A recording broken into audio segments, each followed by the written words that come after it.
parcels, money orders, etc. from Kinabalu to other jungles back and forth. Their fleet was considered the smartest, fastest and most efficient in all of juggling. Kabu's postal department had won several awards for the quality and the efficiency of its services. One day, Kabu was looking sad, and his friend Ulu, the wise old owl, was wondering why. It seemed that Kabu feared that he might be losing his job soon.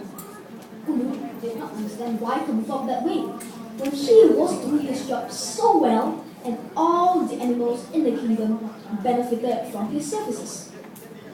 Kabu's concern was valid.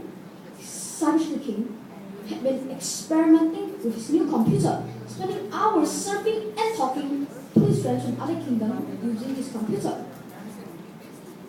King Sabshir was so engrossed with something called the internet, so much so that Queen Shirley became upset with King Sabshir for not spending enough time with her and their cubs nowadays.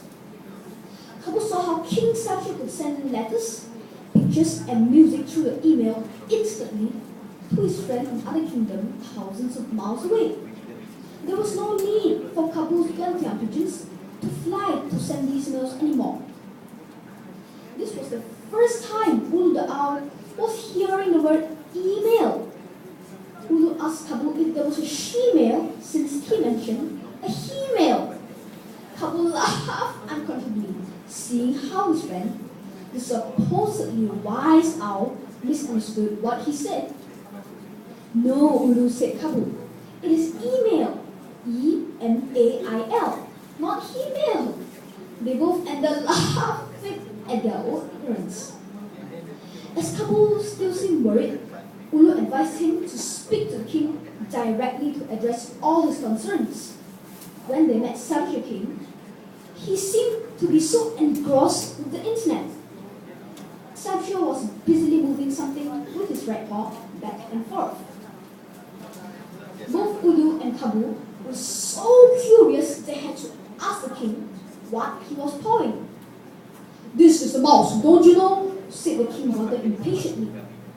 Immediately, their beaks dropped, expressing their shock, thinking that the king was killing their mouse right in front of them.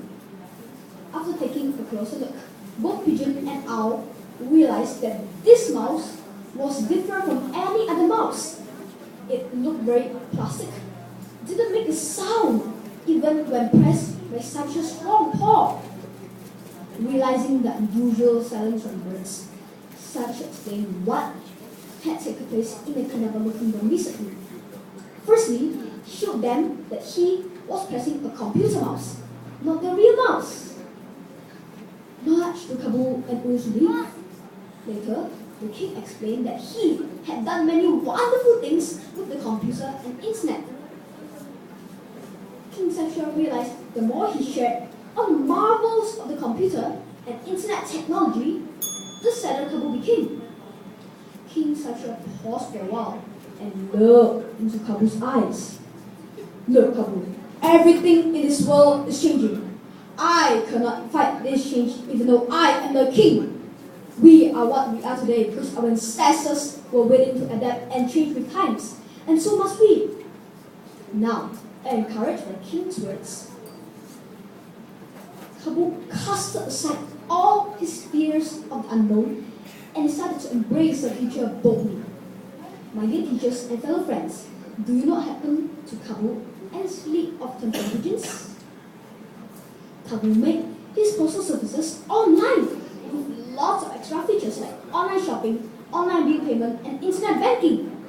This making life more convenient and easy in the jungle of Kinabalu. The moral of my story is that we must not be afraid of progress, and we should use technological advancement to improve our quality of life. For more information, please log on to www.postkinabalu.com.my